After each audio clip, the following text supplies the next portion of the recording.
welcome. I'm your host Emma, and you're listening to the Dead Awake podcast. Now, guys, I've had a very, very, very busy week.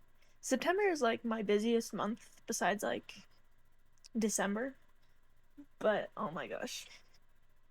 This week, I have had me and my boyfriend's 2-year anniversary, and his birthday, and my best friend's birthday, and that is just so much to deal with. Like, me and my Virgos, that's what I like. I like me some Virgos, I guess.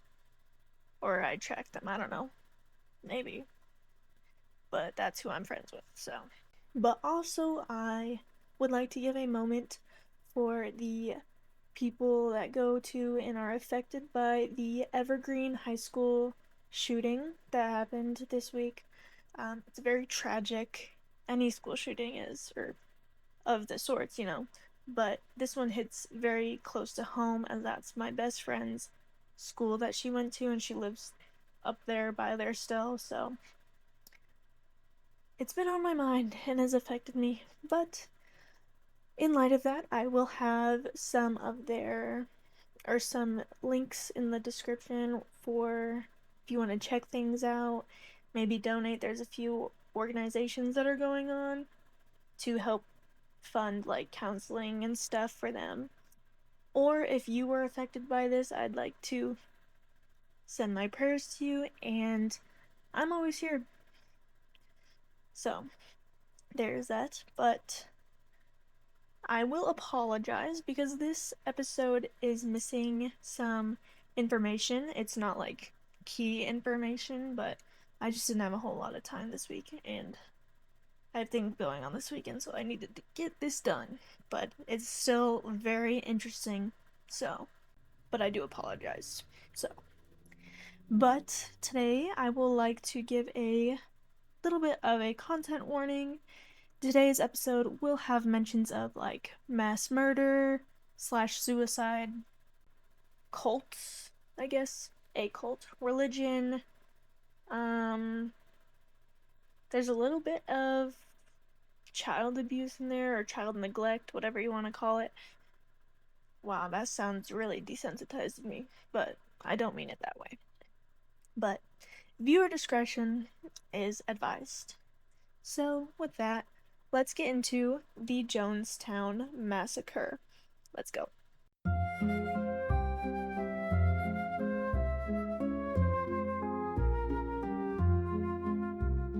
Today, I will have my phone for my notes, so if you see me looking down, that is what I'm looking at. But our story begins with Jim Jones, who is the leader of this cult and this whole ordeal that happens. He was born May 13th, 1931 to Lynetta and James Jones. Now, James was described as a cold and detached person, but he was also said to be very racist. And he was also a World War I veteran who was severely disabled, and he was exposed to a lot of mustard gas during his time in war, so that just left him and his lungs basically just very much disabled. But Lynetta, she was more of a free-spirited type of gal. She was said to have an eccentric and ambitious personality, and she also often did not follow traditional religious views. She was also said to be a horrible mother. But what can you do? We're making a cult leader here, so that's what you gotta do, I guess. Neglect your son. When Jim was born, they lived in Crete, Indiana, but soon after they had to move due to the financial pressures of the Great Depression. So their family had purchased them a shack in Lynn, Indiana. Now, this shack it wasn't really a house at all, honestly. It lacked plumbing and electricity, which I don't know how they dealt with all that. I mean, they had to, but with like James being disabled and whatnot and have a new child to upbring. So they ended up having to rely on their family for financial support. And sometimes they even had to go out into the woods and forage for their own food because they lacked the money to buy food.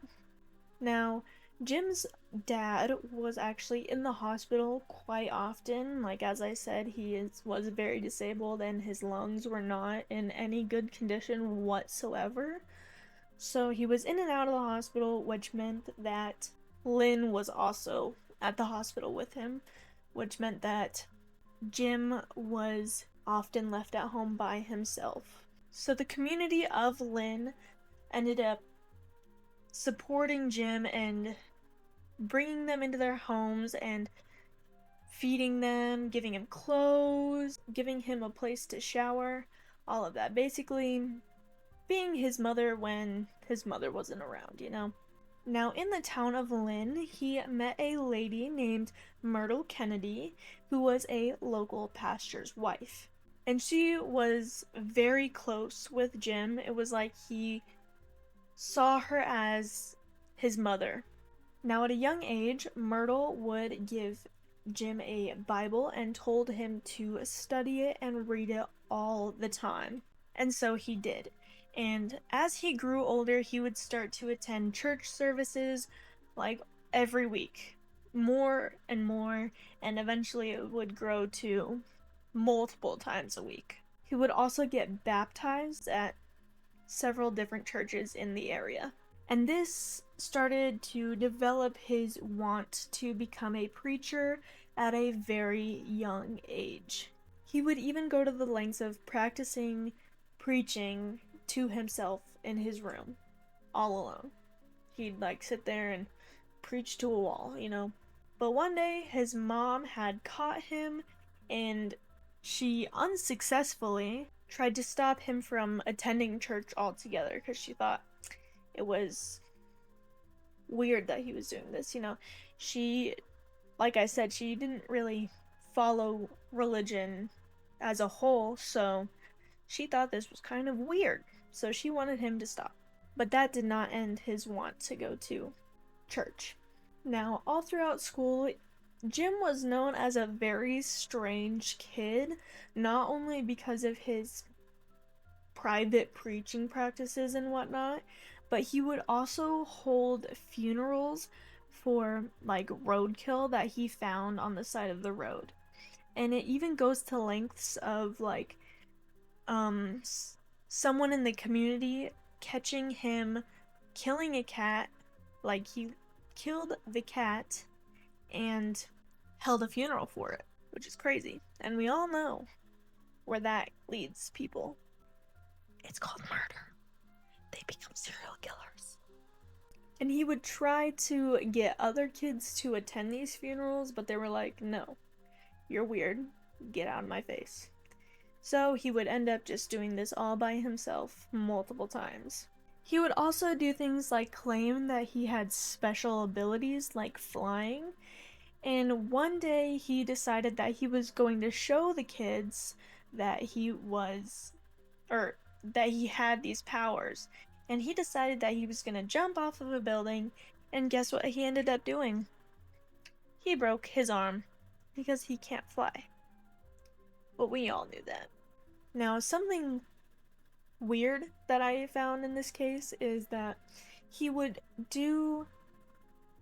pull sacrilegious pranks at the church, like he would steal the minister's Bible and cover one of the acts in cow manure, and he would also replace holy water with his own pee. Now, I thought this kid liked church, but it gets very confusing because you say you like church, you want to be a preacher, but you're pulling like really bad pranks. Like, that's disrespectful. Like, no matter what you are preaching to someone, it's just kind of weird, you know? This behavior would follow him outside of the church as well. He would do things like steal from stores and stuff, and his mother would have to go in and pay for his crimes, even though she did not have the money, like they were living in a shack. But with all of his behaviors, it would make it really hard for him to find any friends whatsoever. After he got interested in religion, he also started getting really into political and social concepts. And he specifically was really into Hitler, Marx, Stalin, and Gandhi. Some of those were not the best, but you know, we also know where that leads someone in life. And later on in life, he would also tell his wife that he ends up marrying, that poor woman, but he would tell her that Mao Zedong, sorry if I pronounced that wrong, but that was the former chairman of the Chinese Communist Party. I don't know much about him, but I'm assuming that he wasn't the best guy. And he even said once, and I quote, "I was ready to kill by the end of the 3rd grade. I mean, I was so aggressive and hostile, I was ready to kill. Nobody gave me love, any understanding. In those days, a parent was supposed to go with a child to school functions. There was some kind of school performance, and everybody's parents was there except for mine. I'm standing there alone, always alone." Unquote. So, we can already see where this is leading, but let's move on. Now, in high school, he continued to stand out from his peers. He always had a Bible with him, and he would always dress in his Sunday best outfit. So, something that you would wear to church, like your church slacks and a nice button-up shirt, maybe a tie. That's what he was always wearing to school every day. Which, I mean, I get having a style, but that's a little much, you know? He also frequently confronted his peers about smoking, drinking, and dancing, and he would insist that they should read the Bible with him instead of going to parties and doing things like that. He also really did not enjoy doing sports, but he ended up teaching a Little Leagues program. And at one of these games for the Little Leagues, he was very disturbed by the treatments of some African Americans that were there, and this started his views on racism, and he became very anti-racist, which is probably one of the only good things that this man did. And this started some conflicts with him and his dad, because his dad was actually very racist and a member of the KKK. Or one of the branches. I don't know how the KKK works, I just know they're racist, so. But his dad was part of it, so. But in 1945, his parents got divorced, and he ended up staying with his mom due to the arguments with his dad.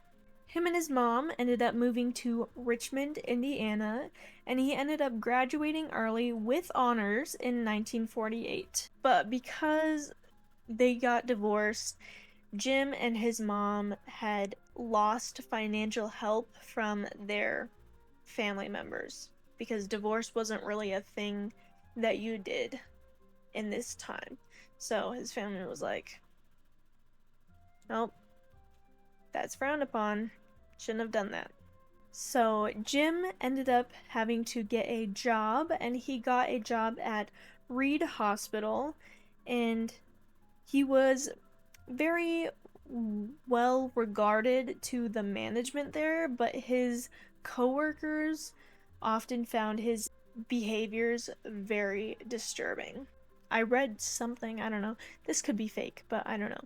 But I read somewhere that he like dropped a puppy from one of the windows and it died. So yeah, if I was his coworker, I would not want him working there with me, that's for sure. But this is where he met his wife, Marceline Baldwin, who was a nurse in training at the same hospital as him. He ended up attending the Indiana University of Bloomington, and his intentions were to become a doctor, but he quickly switched. This is where he would also become more intrigued by communism and other radical views. Now, Jim and Marceline got married in June of 1949, and Marceline grew up as a Methodist, and they would often get in fights because one of the things that the Methodist Church was really against was racial integration, so they were racist, to say the least. And as we know, Jim was very against that. Now, it's said that Jim was not a good husband whatsoever. It's said that he was emotionally and psychologically abusive, but they did end up staying together because divorce was frowned upon, so. And I think they loved each other, but I don't know, she probably got brainwashed into loving him, but he's a very manipulative man. We'll just say that for now. But they ended up coming to an agreement about going to the Methodist church, but in private, Jim would actually press Marceline to become an atheist. But their marriage was led by Jim's insecurity. He often felt the need to test Marceline's love and loyalty, and he would do this in very sadistic ways. One of his favorite ways, I guess, was to tell her that a family member had died and let her get all sad and emotional, and he would be there to comfort her, and then he would tell her that it was fake. Which, I don't know, did she keep falling for that? Because I wouldn't. I'd be like, are you lying to me again? And then when someone really dies, I'd be like, you're lying to me. So that was probably not the best of his decisions, but we know where this goes. The couple would then relocate to Indianapolis, and Jim would start taking night classes at Butler University for education, and he finally got his degree in 1961. But at 20 years old, he would start to attend Communist Party gatherings, and him and his family, because of this, started getting harassed because communism was a very bad thing at this point in time. But him and Marceline would still be going to the Methodist church, and he actually became a student pastor there. And he was surprised that they let him get a job there because they knew that he was into communism and other radical views. But he ended up launching a project to create a playground that was open to kids of all races. But in early 1954, he would end up getting dismissed from this job because he was stealing the church's funds, but he later goes on to say that it was because he integrated different races into their church. And this is when he got very into the Pentecostals, and he was able to get Marceline to join him and leave the Methodist church. And in 1953, he began preaching at Laurel Street Tabernacle, and this was going great until 1955 when they assigned a new pastor who had banned healing revivals, which is basically what Jim would preach on. And this led him to establish Wings of Healing, which then turns into the People's Temple. At this point, he saw a need for publicity, and he began to seek ways to popularize his ministry and recruit members. And much like when he was a kid, he would begin to tell people that he had supernatural gifts, such as like healing people. And this led a lot of people to his church, basically. Now, as he gained followers, he would start to encourage them to practice communal living. And in 1964, he ended up relocating the People's Temple to Redwood Valley in California, and many of his followers ended up following him there. And he moved to California because his political and social views were more accepted there. Now, over the few years in California, he ended up actually being able to open a few more churches all over California and grow population of members or followers or whatever you want to call them. And the initial media coverage on the People's Temple would be initially positive, but several exposés of the organization would allege that there's financial misconduct, faked faith healings, and abusive practices towards members going on.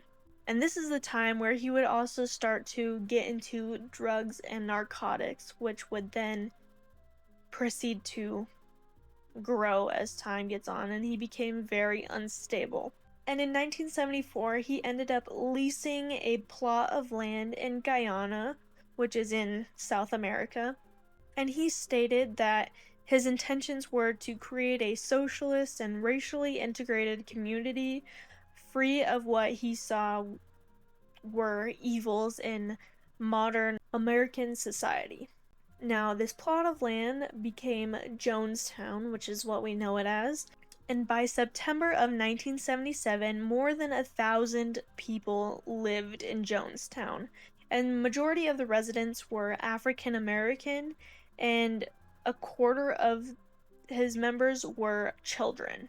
And to get people to join him in Jonestown, he would tell people that they needed to turn over their assets, but in return, he would give them a nice communal living space with room and board for free. Oh, yeah, and another quick little note that I forgot to mention was that him and Marceline actually ended up having a few children. They had actually a lot of children, but they had one child of their own, and I think 4 others that were adopted. One day he decided to test his followers' loyalty, much like he did to Marceline, and he actually ended up giving everyone a cup of fruit punch and telling them that there was cyanide or poisoning in it after they had drank it. And after everyone freaked out, he told them that there actually wasn't anything in it and that he was just testing their loyalty. Which is crazy. If I was in this situation and someone did that to me, I think I would leave immediately. But these people were very brainwashed, so. But in November of 1978, an investigation was put out on the People's Temple, and it was held due to allegations of members being abused and held against their will. Now, I don't know how true all of that is. I mean, the abuse I could definitely see, but I think people were there from their own free will. But because of this investigation, 15 people ended up leaving with the delegation, but were actually attacked as they were boarding the plane to leave. And 5 members were killed, leaving the 10 others injured. And this attack actually killed the Congressman Leo Ryan, who was holding this investigation. But after this attack, Jim called for a meeting in Jonestown, and this is where everything pretty much ends up going south. Well, it's always been going south, but this is where it really dips, you know? In this meeting, he said that Jonestown would be destroyed because of the attack, and he told everyone that they'd all needed to commit an act of revolutionary suicide before the military and police could show up. And this is when the Jonestown medical staff would distribute the fruit punch or Kool-Aid. I think it was Flavor-Aid. But they would distribute this fruit punch that had a mixture of cyanide and sedatives mixed into it. For reals this time. And this is where the term drinking the Kool-Aid comes from. It's what you say when, like, someone is blindly following beliefs, I guess. But some people were forced to drink this, but most of them willingly drank it. And in total, 918 people ended up dying from this act. And that included Jim's wife and all of his kids. I think it was all. I don't know. I forgot. However, Jim was killed by a gunshot wound to the head. Now, it's not known if he did this or someone else fired at him, but we can all assume that he did it himself because that's what usually happens in these situations. Using our context clues here. Now, this remains the largest mass murder/suicide in American history to this very day. Now, this created a very devastating cultural trauma on America at this time, and furthermore strained society's ideals. Now, that is the end of today's episode. I'm so sorry that I missed some information in there. Maybe one day I'll do a recreation of this episode. That could be good, and I'll get all the details in there. Don't you worry. But if you liked what you heard today, don't forget to leave a like, follow, comment, or 5-star review on whatever platform you are seeing this on. And I'm excited for next week's. I won't have as much going on, so I'm very excited for that. And if you have any stories of your own, my email is deadawakepodcast@gmail.com. I will have that along with my social media handles down below. You can DM me on there too. Now, with all that being said, let's light a candle, get comfy, and stay dead awake.